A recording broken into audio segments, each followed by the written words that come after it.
Ladies and gentlemen, welcome to Winners and Losers here in the Raymere studio. You might notice I ain't Tony Basilio. Uh, that is true. Pinch hitting tonight. I'm Will Heflin.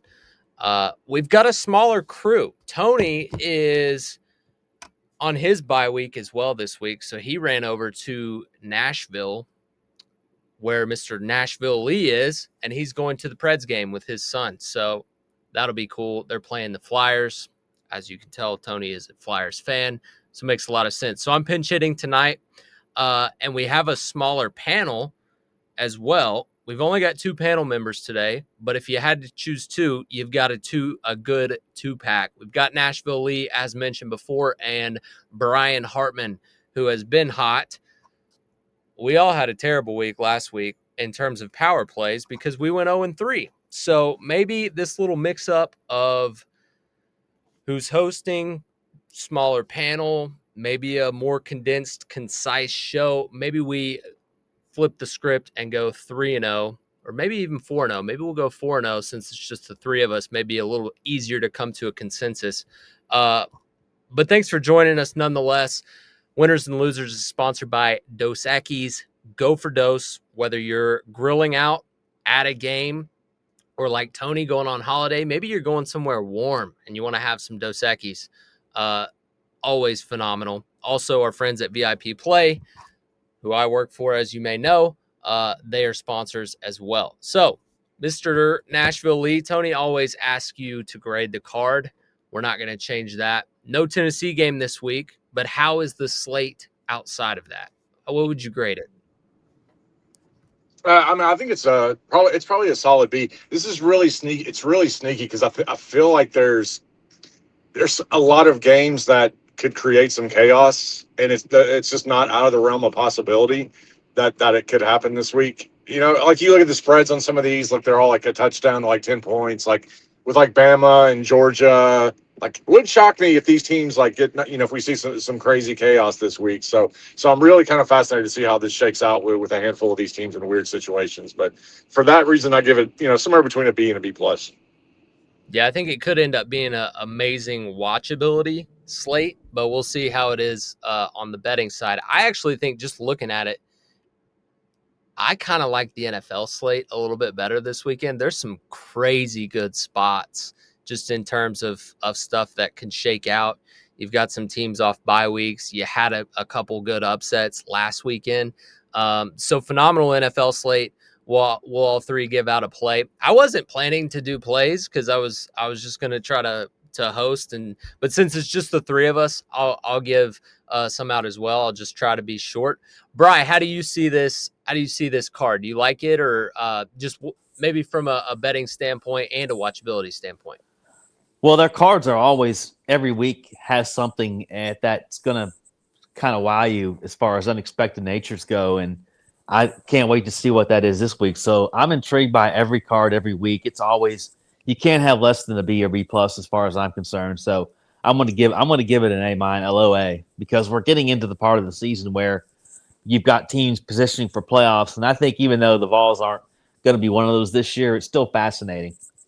Yeah, I mean, you could argue every week from here on out just has to be because of the implications. It's got to be at least a B. Like, there's no such thing as a B minus from here on out. So we will we'll roll with that, and we're actually throwing in Mr. WIlliam Patteson hopping on with us from Fan Run. Good to see you again this week, Will. I'm going to try to adjust you. If you're with us on YouTube, Will's kind of blocked, but good to see you, William. We were just hadn't started yet, just grading the card. What do you see on the slate this weekend from a watchability standpoint? Give me a grade, and a bettability standpoint. Give me a grade. Yeah, I don't think this week is as fun as last week. I mean, heading into last week, there were like 3 or 4 sides I already knew I was going to place on Monday. This week, there are like 2 or 3. So I feel like the watchability, you don't have but like 2 or 3 really big games. So I'd say that's about a B, but I'm a college football sicko, so I'll watch regardless of who's playing. So I give it a B for the watchability, and then the bettability will C plus. Okay. Fair enough. If you're new here, here's the format. We give out 3 plays from the college slate and 1 play from the NFL slate. At the end of this, we'll take the 12 to 16 plays combined from this group of 4, and we'll come up with our 3 or 4 that we like the best, that maybe we all agreed on or we're the most confident in, and those will be our power plays. If you are new here, that's good for you because we got swept last week. First time all year. We've actually done fairly solid on the year, but everybody's due for a bad week once in a while. Brian, you have to remind me, we obviously lost on the Tennessee one. We lost on Rice on Friday. They just went down early and couldn't get back in the game. And then our NFL one was the Jags that won in overtime but didn't cover. So I guess I did remember it now that I'm talking my way through it. But we'll start with you. If you're watching, it'll be from top to bottom on your device. So, Brian, you're going to go first. If you want to go for dose, go for dose. Give us 2. But if you want to do 1 and then circle back around, we can do it that way. But go ahead, Brian. I'll just give 1 for now and let everybody else get their first one in. But I want to go with Coastal Carolina at home versus Georgia State. Coastal Carolina is -7.5. Georgia State is really struggling this year. They've been competitive sometimes, but lately I think they've lost their last 3 games by an average of about 15 or 16 points a game. There are some soft targets in these group of 5 games pretty much all year if you know what you're looking for. So Coastal Carolina is playing well. They struggled a little bit to begin the season, but they're playing at home and they're playing Georgia State, who this line feels like it should be higher than 7.5, but I like Coastal Carolina the chance to cover at home -7.5. Very nice. All the lines that we talk about are going to be courtesy of VIP Play. So anybody else have the Coastal game on their radar? I'm actually, yeah, I think this is pretty solid. If you're not paying attention to some of the G5 schools, Coastal Carolina is one of the teams that's definitely trending in the right direction. They've been a major surprise. I think they had like 65 new players on the roster. So yeah, they started off the season really slow, but they've really picked it up and found themselves. Their defensive coordinator is a guy by the name of Jeremiah Johnson. That, as a Tennessee fan, I wouldn't mind seeing him call plays here. But yeah, they've become a really, really solid team. Yeah, I like this a lot. Minutes in, we're already going there, eh, Lee? Yeah, I couldn't help it. He's the one guy I was like, who's that? I'm like, I'm telling you, this guy's like really good. He was at Louisiana Tech last year and had Louisiana Tech's defense ranked in the top 20 in the country. And he's steadily getting this defense up to par. They're playing really well right now. So I like this quite a bit, actually. Could be a uniform bet. If anybody didn't see what Coastal came out in last week in their intro, go check it out. It should be on their team page. They had like a glow in the dark woven in or something. I'm not an apparel person or expert per se, but they came in, had all the lights off, did this show basically with their uniform where it was glowing in the dark. It was absolutely sick. Okay, I did a terrible job of explaining it, but take my word for it. Go check it out. Lee, give us your first play. Yeah, so I think the first team I give out, the SEC. The first one I give out, I'm gonna give out Missouri. I think they're sitting at +6.5 right now, most books. They're hosting A&M. Yeah, I like this spot, particularly for Missouri. They're still 6-2, so they're not out of any sort of playoff hunt. I mean, he can still sell them if they can make this thing, even though everybody's pretty much writing them off. I think having this freshman quarterback introduces a lot of variance into the game. It could possibly go horrifically wrong. But on the other end of the spectrum, this could be something that Texas A&M is not really prepared for. In his short, he didn't play a lot against Vandy, but when he came in, I thought he played pretty well. About 138 yards and a touchdown. He looks the part. He's like 6'4". Apparently, the kid's super talented.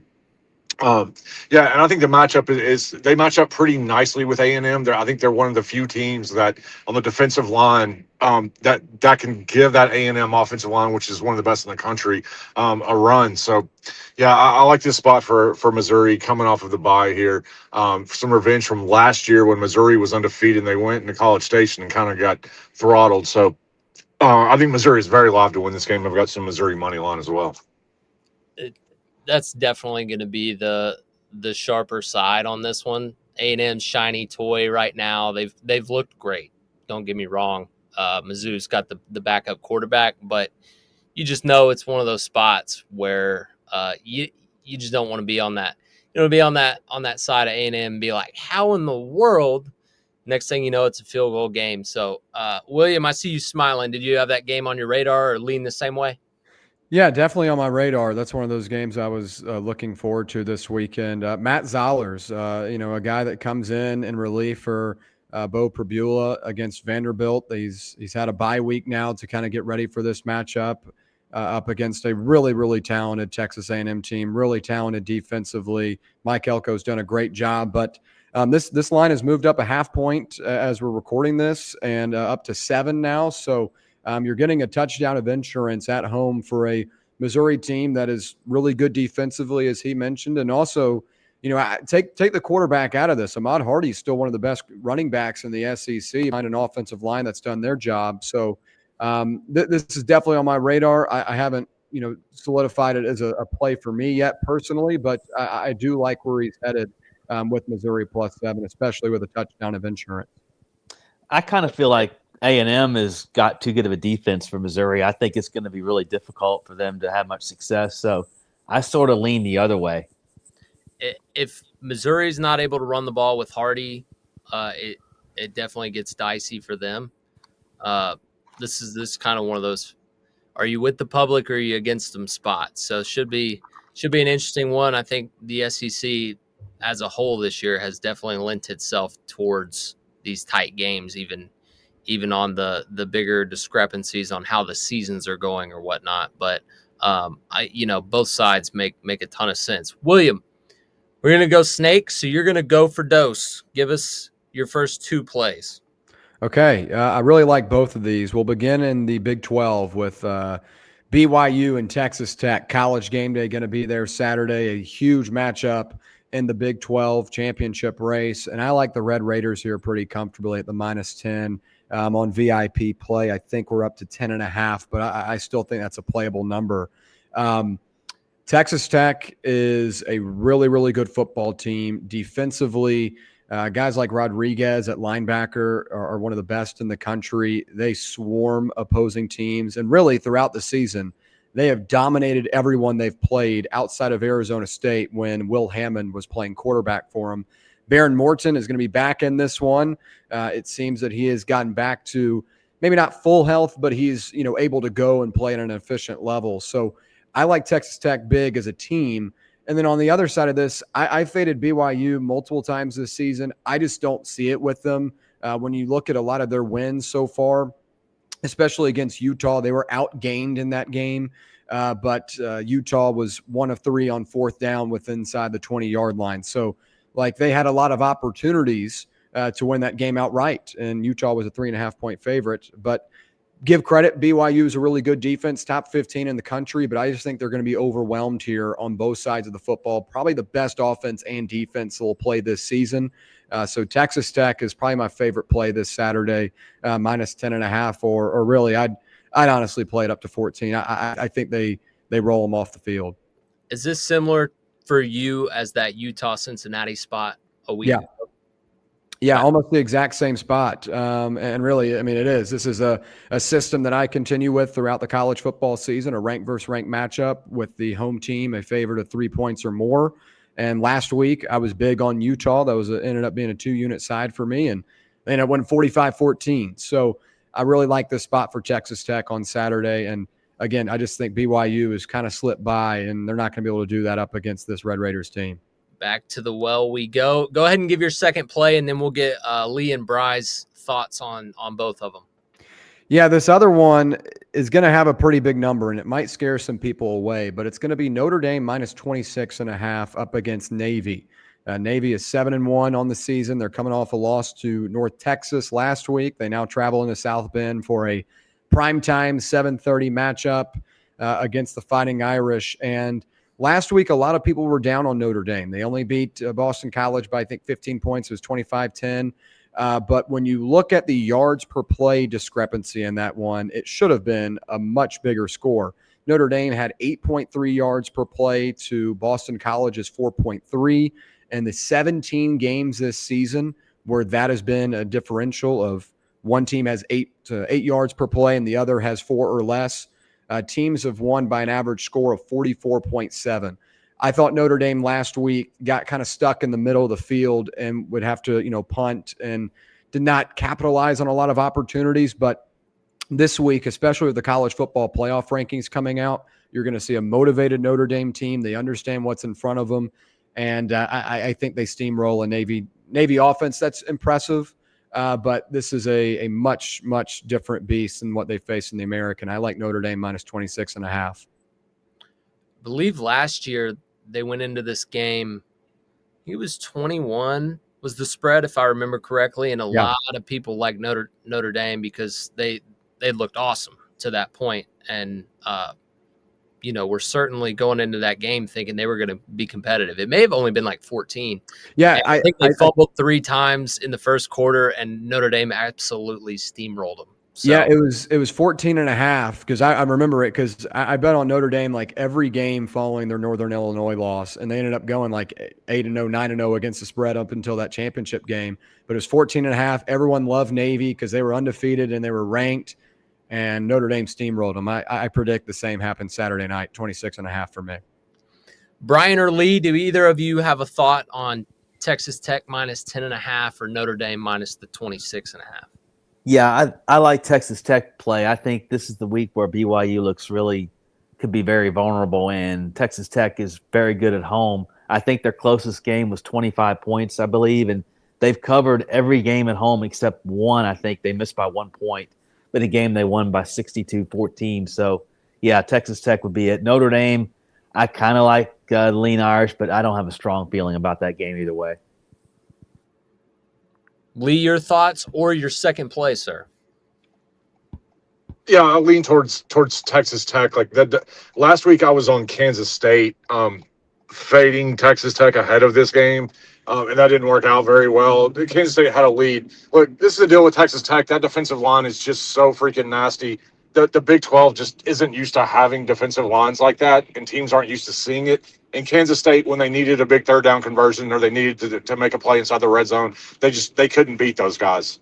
And I think the same thing's very likely to happen. Texas Tech's offense, it's not been near as efficient the last few weeks, but they're putting up yards and points just because of volume, because they're on the field all the time, because nobody can do anything against their defense. So I think that's Texas Tech's side or pass. As far as Notre Dame goes, I would definitely go ahead and bet Notre Dame now because Notre Dame is taking money every game day on Saturday money. These lines are being hit and they're going up like 3 points. People love Notre Dame betting them on game day, so I'll go ahead and bet that now. I'm a little more interested in the total. I'm just waiting to see weather on Saturday morning. I think there's going to be a lot of points in this game. So I'm looking at an over. I just want to check the weather on Saturday morning. Fair enough. Nice little tip there for anybody who's wanting to ride with William on Notre Dame. If it's 26.5 and they go up 3 points, that puts you over the 4 touchdown threshold. So I don't know if we technically consider that a significant number in those realms of point spreads, but it's certainly over a number that is worth talking about when we're talking about touchdowns and extra points. Yeah, you always want to get the best number, like regardless. But I'm just telling you, this will go off like Notre Dame minus 28. I can promise you. This happens every week with Notre Dame. Fair enough. Lee, who's your second play? Yeah, like I said, we're go back to the SEC. I got another dog here. I'm going to take this 6.5 with Auburn. Going to Vanderbilt. This is just, it's not really the new coach, like dead cat bounce thing. Like, I'm not really sure. There is something to that, but that's not really the basis for the play. Even though I do think the team does probably come out with a little bit more juice, given everything they've been through. This Vanderbilt team is had a stretch now. This is getting kind of ridiculous. They're going to have a major letdown at some point. And the offense, besides the garbage time last week against Texas, like this offense is starting to really slow down. It's like 2 straight games where it's not done really a whole lot, and they're going up against maybe the best offense in the SEC outside of Oklahoma, maybe. So Defense. I think Auburn really, really slows them down. And I like catching the 6.5 points here with Auburn. I think Auburn's very live. I've got some Auburn money line as well. William or Brian, that makes a lot of sense to me. Do either of you have a thought there? Yeah, that's one I've been looking at as well. I mean, obviously Vanderbilt's coming off a tough outing against Texas, but like they always have this season, they continue to fight and ended up pushing that game. It was significant to some. I got a little greedy and took the -3 on 105 with Texas. But anyway, I've gotten over it.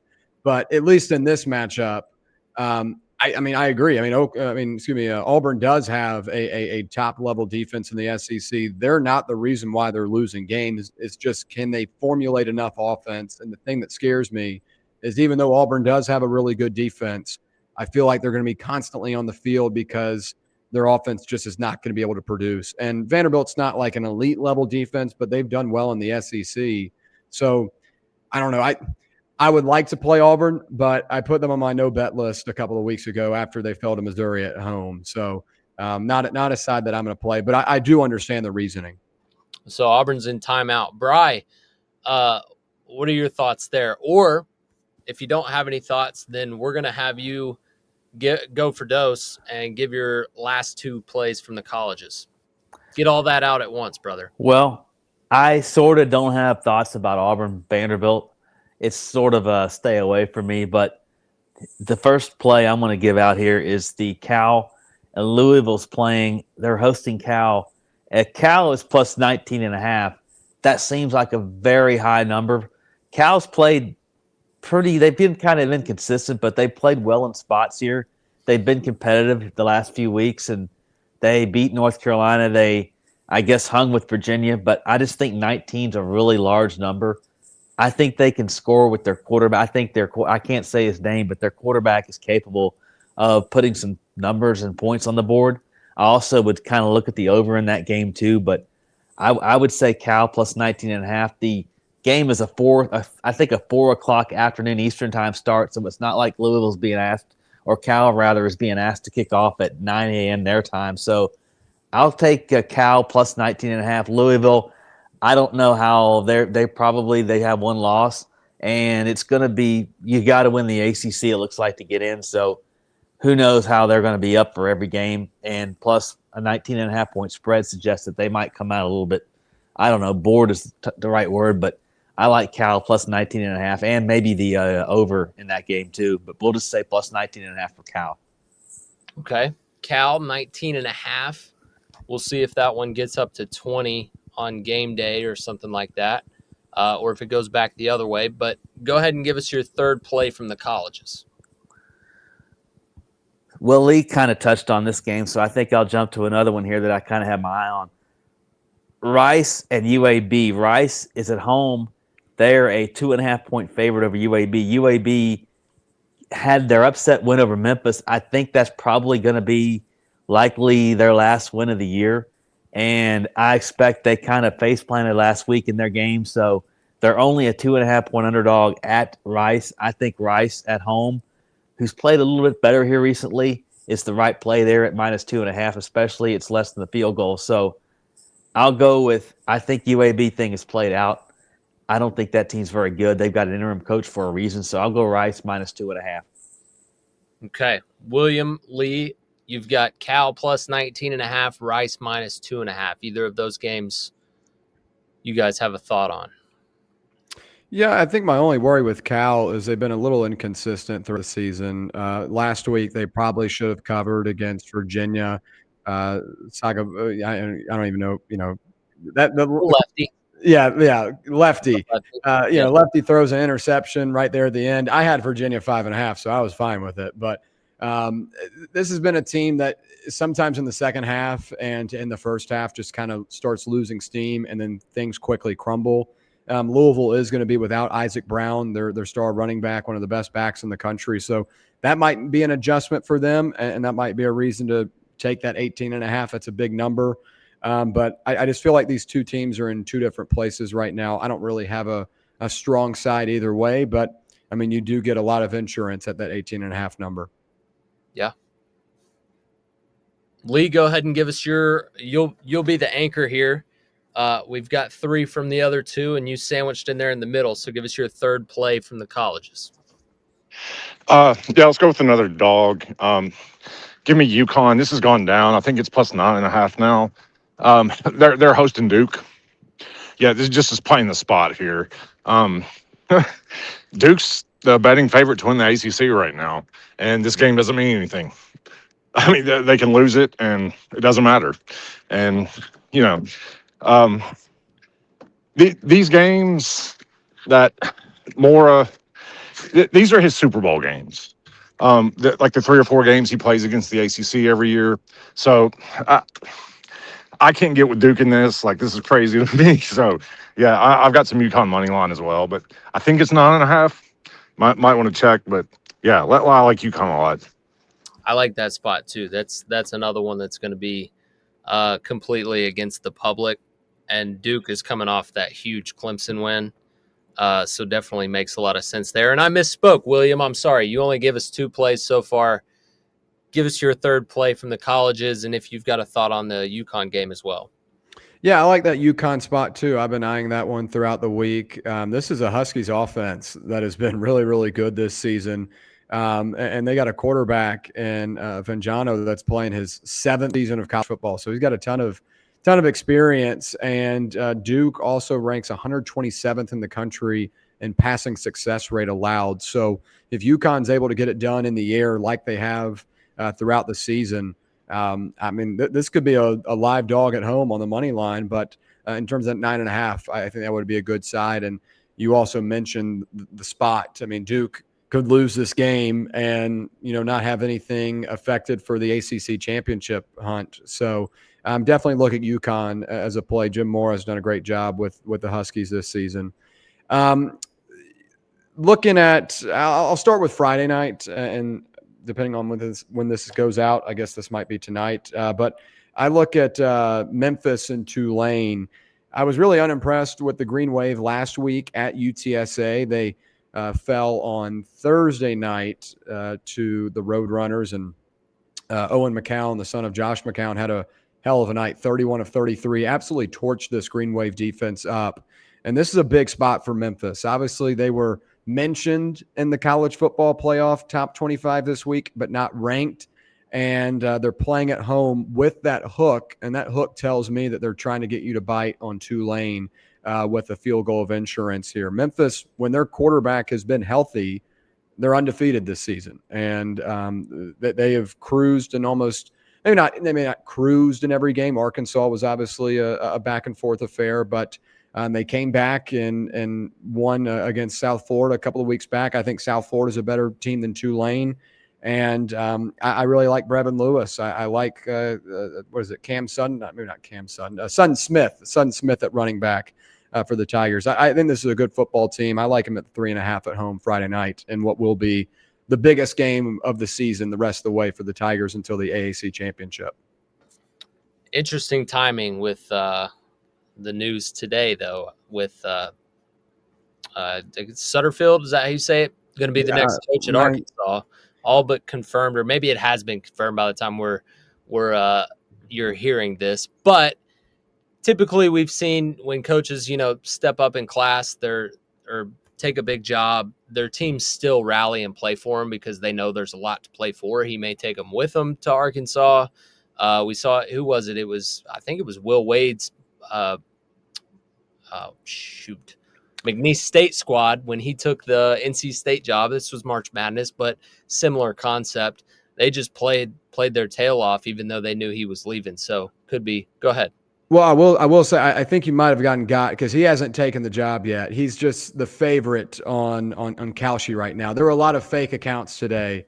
I think I may have seen no 3, not on 3. Correct. We'll edit that out later. Just kidding. So that rounds us out for the colleges.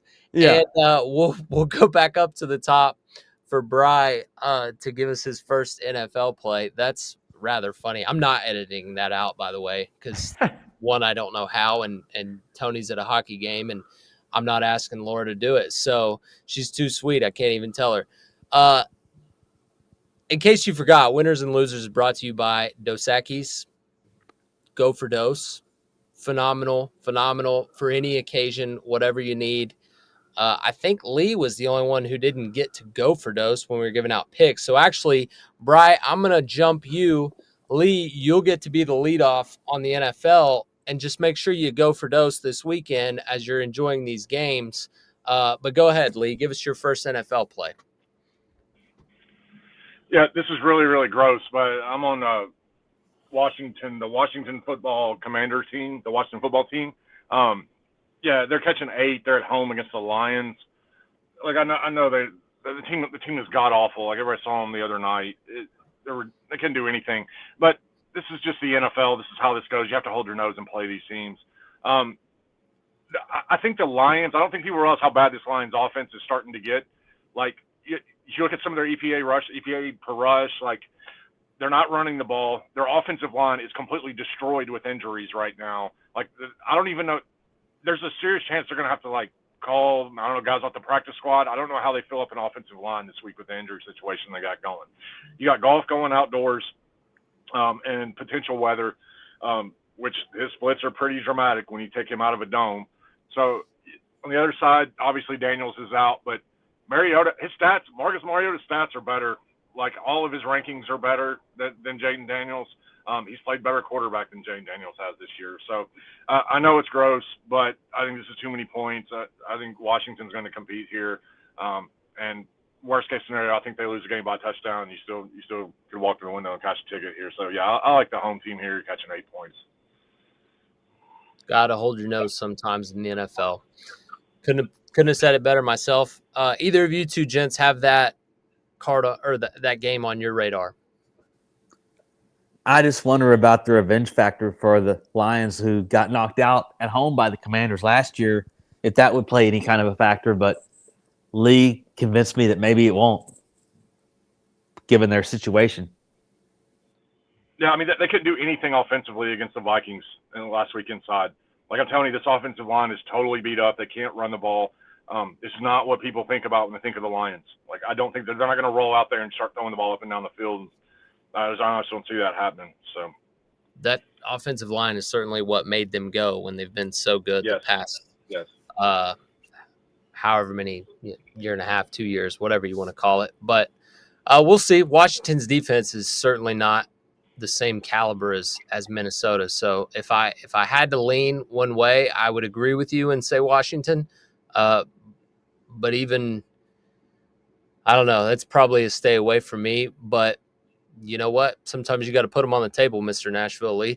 Brian, give us your first play from the NFL, sir. Well, I like the Rams 49ers over 40. Let's see, under 49 points. You've got the 49ers playing with Mac Jones at quarterback still. We don't know about Purdy and his status, so when he'll be back. And the Rams defense is pretty good. I think the 49ers, I think that's going to be a defensive slugfest. I also kind of think the Rams they're going to have, I think the 49ers beat them last time in LA. So in what seems like a home game for the 49ers somehow, which is kind of funny, but I like the under in this game, 49.5. It's in San Francisco. I don't know that I think the winning team might only have 20 points. So I think the under's the play. I think the McVay Shanahan series in their 14 regular season games. This may include postseason. I'm not sure. I think the underdog is 13-1 against the spread, which is crazy. So if you're taking an under, you usually like the underdog to cover. But Lee or William, do either of you have that game on your radar? It doesn't have to be the under, but do you have a side in that game? No. I lean Niners. I think Shanahan kind of owns McVay. It's that whole circle of life thing that goes around. And Pete Carroll's not in there anymore, but I think Shanahan's had pretty good success against McVay his career. So slight lead towards 49ers, but that's it. Except for earlier this year, but that was certainly the case leading up to that point. I think as a dog, Shanahan is like 8-0 against. Yeah, something like that. Yeah, so, crazy. William, what do you like in the NFL this week? Yeah, this is kind of another one of these ugly ones, but I'm going to take the Giants at the 4.5 here. I just think it's too many points, considering that this Bears team is getting wins, but at the same time, we just see a different version of Caleb Williams every week, and I think this front for the Giants with guys like Dexter Lawrence are going to get into the backfield and make life difficult for him. I've liked what I've seen from Jackson Dart since he took over. I think the Giants have had a little bit more life offensively. Now, obviously, without Cam Scattaboo, things are a little bit different. But I think there's just too many points here. Like the way I look at it, I've got 3 as the number, and I'm getting 1.5 of extra points here on the 4.5. A lot of these lines this week are really similar to what Vegas is giving you. So I like the 4.5, the 4. That's the most value I've seen this week on this week's card. So I know it's kind of gross, but I go Giants here. Let me ask you this. Is Brian Burns the most underrated player in the NFL over the last, say, 5 years? Like, just guy that's been consistently really good and never gets talked about because he's played for the Panthers and the Giants. Yeah, I think you hit the head on the nail right there. I mean, playing for the Panthers, he wasn't, really talked about a whole lot because the Panthers were so damn bad, but he was a constant factor for their defense, one of the lone bright spots for them, and ends up in New York. And I feel like this is a pass rush that can definitely get to Caleb Williams and rattle him. I like you look at it. The Bears are 5-3, right, and they're going up against a 2-7 team. On the surface, it's like, oh, take the team with Ben Johnson, the offensive guru, and Caleb Williams, a former number 1 pick. But I know this game's on the road too, and the Bears play well at Soldier Field. But again, I feel like this is one of these games that is tight knit, and I think the defensive front that the Giants give is really difficult. And yeah, I'm right there with you. Brian Burns is definitely an impact. I feel like he's a very underrated player in the league for sure. Throw Josh Hines Allen in there too. I'd throw him in there in the underrated players. Josh Hines Allen, my Jaguars guy, is underrated as well. Yeah, I'm not saying you're wrong. We're just going to take it with a grain of salt because the little Homer pick there. I've got no allegiance to the Giants, so just speaking from the brain, not the heart. I'm just kidding.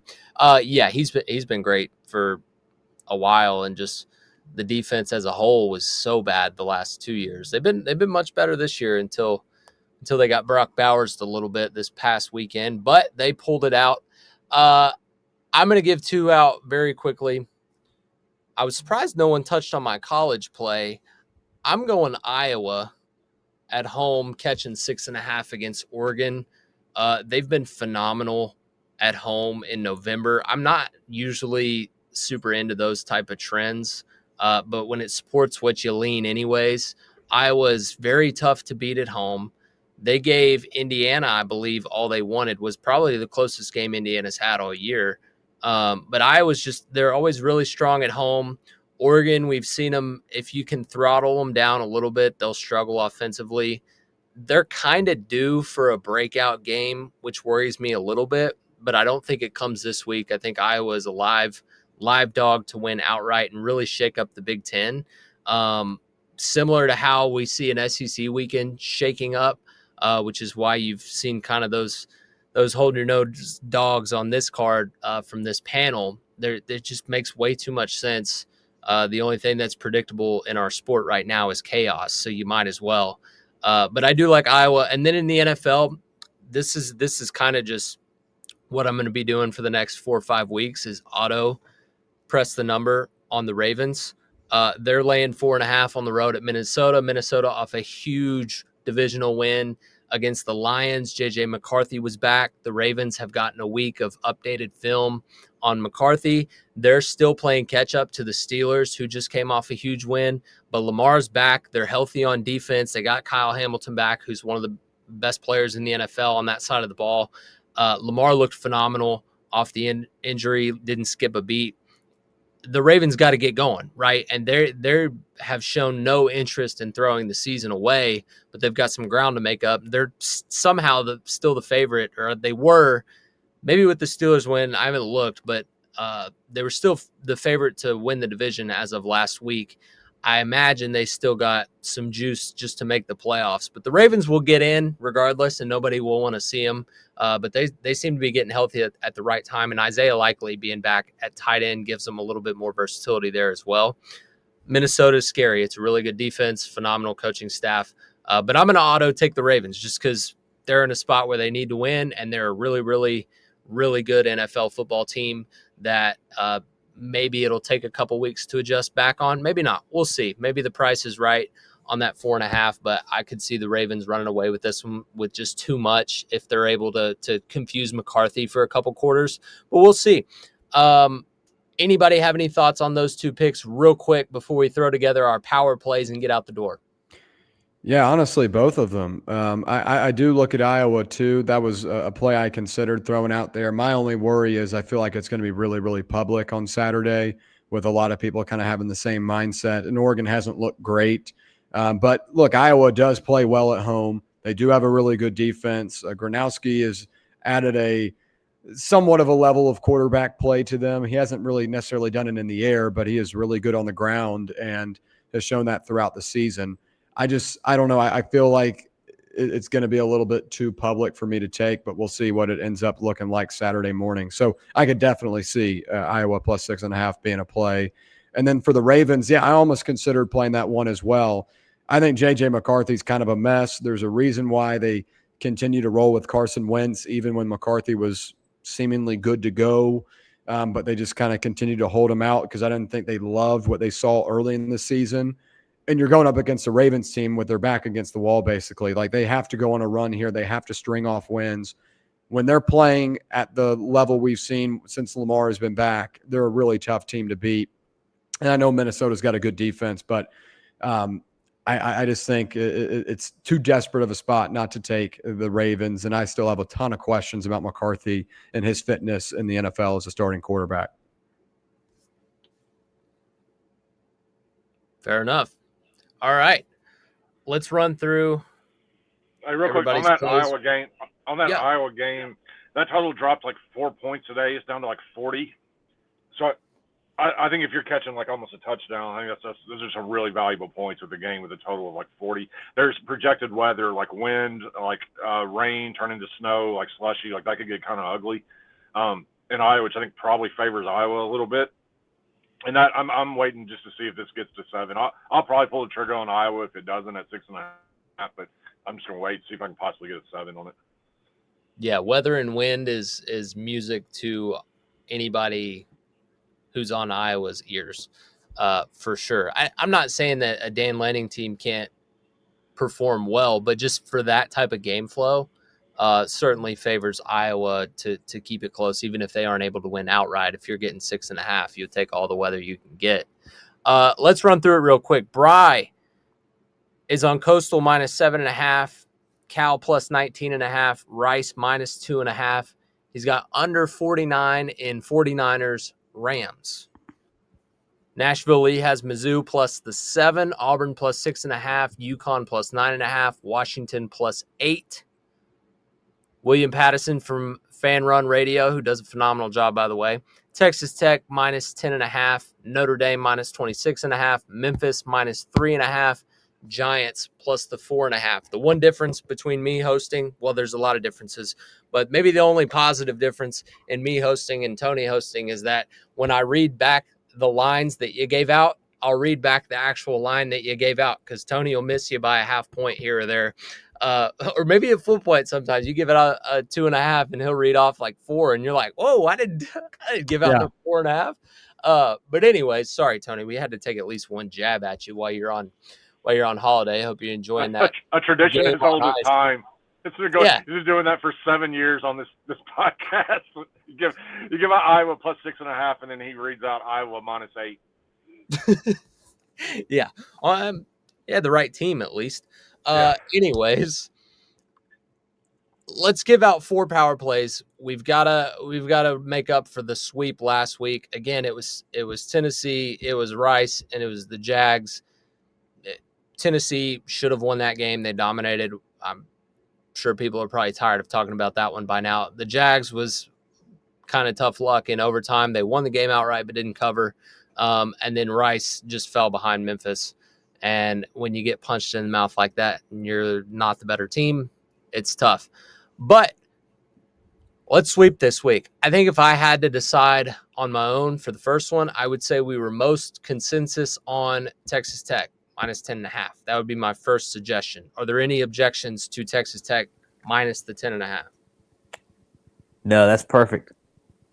Yeah, I love that one. That's probably my favorite one of the week, to be honest. All righty. We lock that one in. I'm writing these down so that we can give a good report card to the professor, Tony Basilio, when he gets back. You know how substitute teachers write a behavior report? Well, we're giving him the answers to the test so that when he gets back, he can get in on all these with us, or at least watch it back. But were there any other games that you guys had in mind for a power play? I think we all pretty much agreed on Auburn. Do we want to fade Vandy this week? Or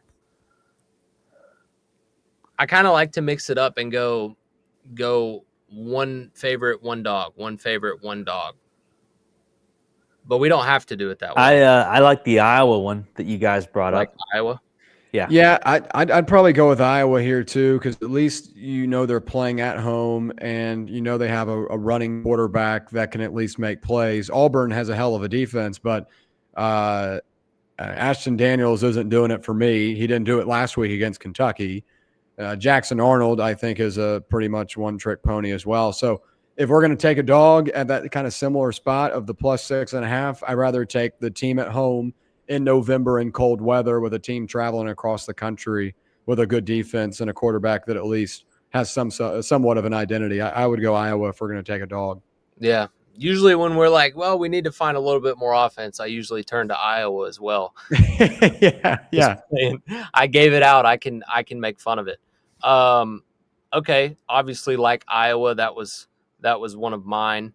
I had another thought, but I forgot it. So we'll move right along. Any objections to Coastal? I really liked that play.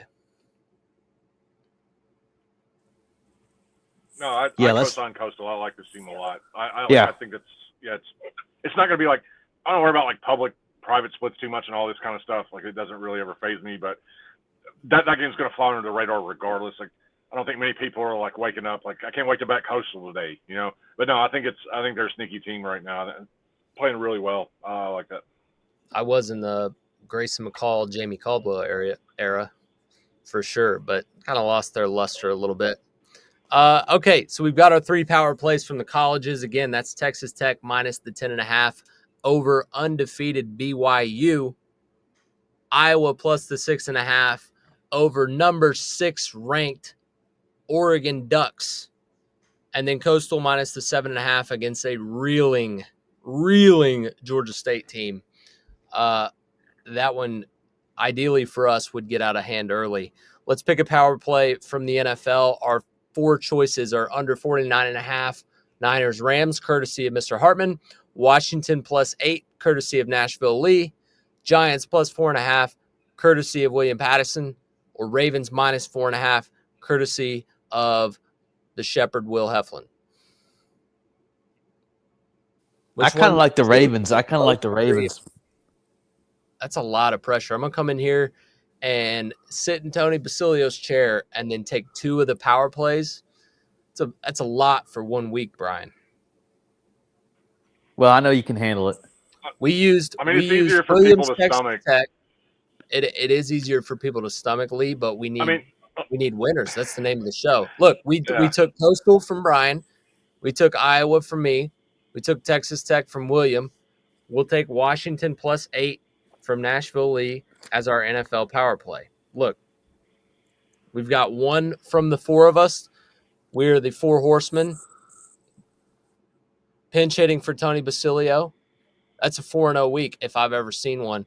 Again, no pressure on Sunday. When y'all go 3-0, there's no pressure on me to get Washington home at all on Sunday. Yeah, if we're 1-2, the pressure's all on. We're just trying to get back close to even minus the juice. Yeah. No, I'm good with it. I think it's good. Yeah, I like it. I feel good about it. So again, Texas Tech minus 10.5, Iowa plus 6.5, Coastal minus the 7.5. Sean's up. Washington plus 8 at home against Detroit. Winners and losers brought to you by our friends at Dos Equis. Always go for Dos. And our friends at VIP Play. If you don't have an account over there yet, sign up using code TNVIPS. No Tony today, so I'm going to plug my own code TNVIPS. Bet $20, get $100 in bonus bets. Got to be 21 and in the state of Tennessee to bet. There's another sweepstakes going on this weekend. We're giving away $500 in bonus bets or tickets to any college game you want for the rest of the year. Regular season, the last few weeks, you got rivalry week coming up, either Tennessee Vandy, or if you want to go somewhere, you want to go to Georgia Tech, you want to go to what's another good one? The Iron Bowl, Auburn Bama. You want to go to the Big House and see Ohio State, Michigan? We'll send you. So enter that sweepstakes online or place bets. You can enter both methods will count as entries. Hopefully that makes sense. I'm tired of talking. I appreciate you guys a ton. Mr. WIlliam Patteson, hope you have a wonderful weekend. You've just finished your Friday show. That was awesome. Good job, man. Nashville Lee, may all your nasty dogs holding your nose win outright or at least cover, because we all know good teams win, great teams cover.